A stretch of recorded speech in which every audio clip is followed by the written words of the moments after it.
Estamos aquí en Claxo TV con Karina Batiani.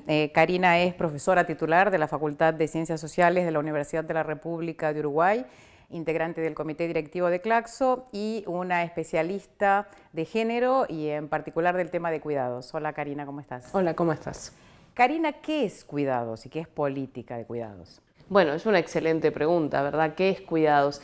Es un tema bastante viejo para la agenda, digamos, del movimiento de mujeres, pero que ha adquirido este término nuevo, esto que ahora llamamos cuidados, que para decirlo fácilmente son todas esas acciones que hacemos para mantener y ayudar a las personas en el desarrollo de su vida cotidiana. Es decir, todo aquello que las personas no pueden hacer por sí mismos en función del ciclo de vida en la que están, un niño, una persona mayor, una persona con discapacidad, que no puede realizar algunas actividades de la vida diaria y entonces precisa de determinado cuidado, de determinada atención. Cuando hablamos de las políticas de cuidado, son justamente las políticas que pensamos en cómo apoyar a esas personas que requieren ayuda, cuidado, atención para el desarrollo de sus actividades de la vida diaria y también a las personas que tradicionalmente hemos hecho esa función a nivel social, que somos las mujeres. A ver, para decirlo todavía más sencillo, cuando hablamos de cuidado estamos hablando de las actividades de todos los días, como puede ser la alimentación, la higiene, la atención de las personas que tienen alguna enfermedad y el cuidado de los niños, ¿verdad? Sobre todo de los niños pequeños que no pueden justamente valerse por sí mismos. De eso estamos hablando cuando hablamos del cuidado. Sería en síntesis que el Estado se haga cargo o contribuya a esta tarea de cuidados que tradicionalmente, históricamente, fue una función de las mujeres, ¿no? Bueno, eso es cuando hablamos de políticas de cuidado. En realidad puede ser el Estado, pero en realidad lo que estamos planteando es esta función que siempre han cumplido las mujeres, puertas adentro de sus casas, de manera individual y por lo tanto cada una en función de los recursos que tiene y en función de los niveles educativos, los recursos económicos, el lugar donde vive, que pase a ser una tarea de responsabilidad o de corresponsabilidad entre varios actores. Uno de ellos es el Estado, otro es la familia, que como decíamos es quien siempre ha cumplido esta tarea, el mercado, que también provee algunos servicios de cuidado, la comunidad. Entonces, entender que este tema, que siempre lo habíamos visto como un problema de cada uno individual, donde cada uno y cada una, sobre todo, se arreglaba como podía, pase a ser considerado como un tema que requiere de una respuesta colectiva. Y allí, obviamente, cuando hablamos de respuestas colectivas, el Estado tiene un papel bien importante. Es más, en algunos países, no en todos, pero en algunos países de América Latina entendemos el cuidado como un derecho que se suma a los derechos tradicionales y a los pilares tradicionales del bienestar social. Y si hablamos de derechos, entonces sí, allí, digamos, la competencia y la interpelación al Estado en términos de garante de derechos se vuelve central. Es en este sentido que me decías antes de la entrevista que es un tema fundamental en la agenda de género actualmente. Claramente, para mí el tema de cuidados es el nudo crítico de la desigualdad de género. Y cuando digo el nudo crítico es, digamos, un lugar por donde pasan y se articulan otras desigualdades entre varones y mujeres en nuestra región. ¿De qué estoy hablando?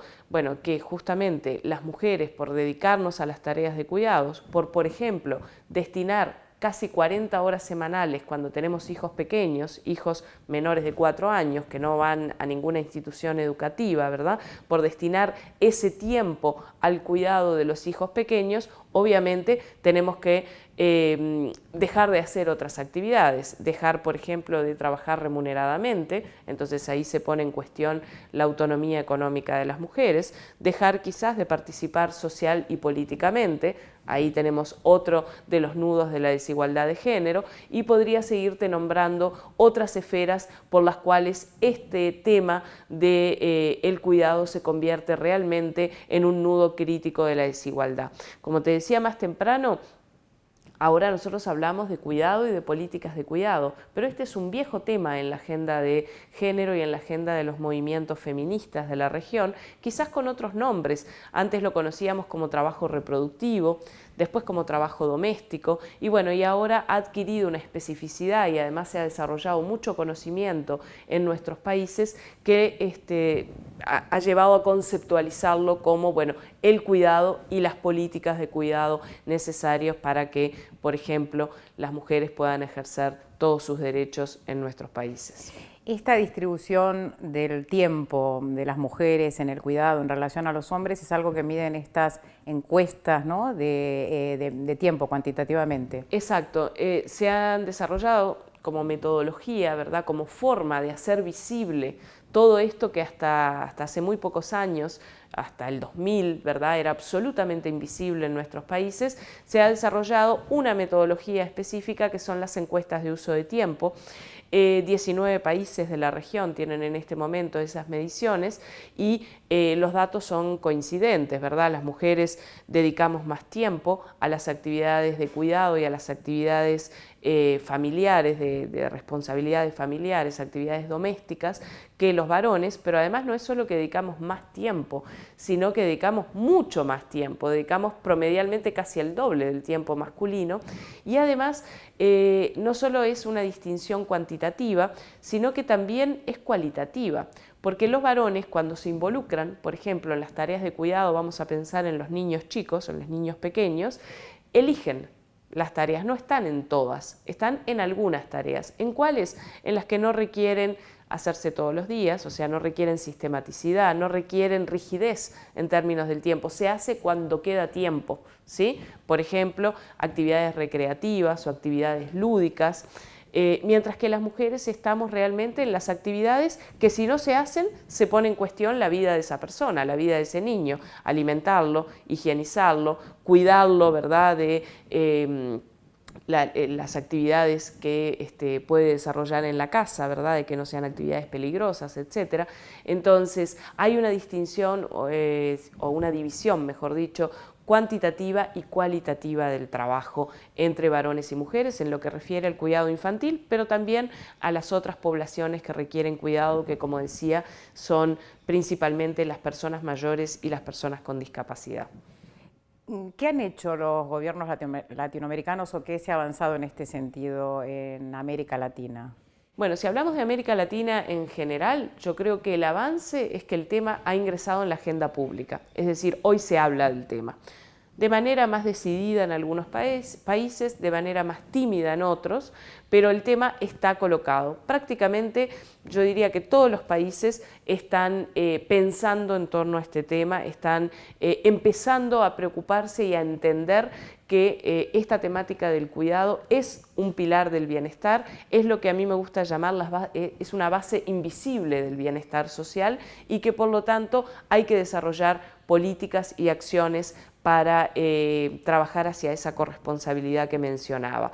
Hay países que se destacan, el caso de mi país, Uruguay, que ha desarrollado una política nacional de cuidado, lo que se conoce como el Sistema Nacional de Cuidado, de desarrollo reciente, tiene 2 años, pero está avanzando, ¿verdad?, justamente en la consideración del cuidado como un derecho y en términos de derecho, por lo tanto, como un elemento que el Estado debe garantizar para todas las personas. Tú me dirás cómo o cuáles son esas políticas. Generalmente cuando uno piensa en políticas de cuidado, principalmente piensa en políticas de servicios. En el caso de los niños, por ejemplo, la ampliación de la oferta de jardines infantiles o centros de cuidado infantil. En el caso de las personas mayores, centros de día o centros de larga estadía o apoyo a domicilio, distintos servicios. También hay lo que llamamos las políticas más vinculadas a prestaciones monetarias, ¿verdad? El entregar dineros o vouchers para que las familias que tienen estas situaciones de cuidado puedan contar con un apoyo para resolverla. Y también las políticas de tiempo. Las políticas de tiempo, quizás las más conocidas en nuestra región, van por el lado de la ampliación o de pretender un mejor balance entre lo que es el tiempo laboral remunerado y el tiempo familiar. Ahí, si querés, el ejemplo que muchos de los países han desarrollado en estos últimos años es es las licencias, y las licencias no solo para las madres, sino las licencias para los padres también, ¿verdad? Lo que se conoce como las licencias parentales, que los varones también puedan involucrarse desde el momento mismo del nacimiento del hijo o de la hija en el cuidado, teniendo una licencia laboral para poder hacer eso, ¿verdad? Entonces, ese es un poco el menú de políticas que se están desarrollando en los países, con distinto grado, con distinta intensidad, pero hay ejemplos interesantes en la región. El caso de Uruguay, que ya lo mencioné, el caso de Costa Rica, con la atención a las personas mayores, el caso de Chile, en todo lo que es la experiencia hacia el cuidado infantil, con el programa Chile Crece Contigo y otra serie de programas que han venido desarrollando, también las licencias parentales, y otros países que, si bien no han llegado a formular una política de cuidado como tal, están discutiendo.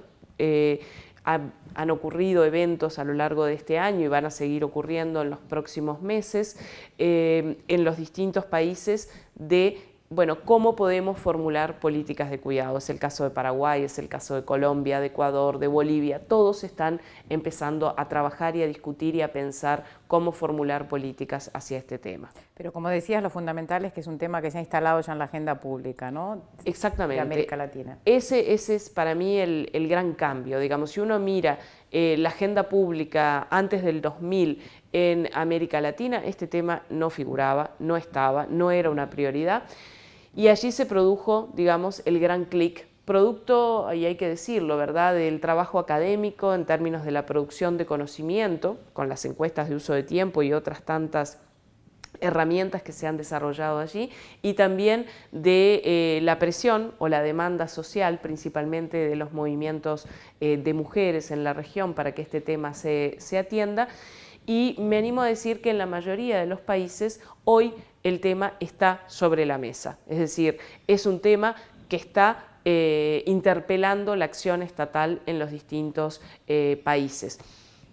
En algunos con respuestas concretas, en otros todavía pensando cómo, dónde, cuándo, en fin, pero es un tema que aparece de manera sistemática en todos los países. Son políticas que lo ideal es que sean establecidas por una política nacional de cuidados o a cargo de las municipalidades, de los gobiernos locales. ¿Quién instrumenta estas políticas?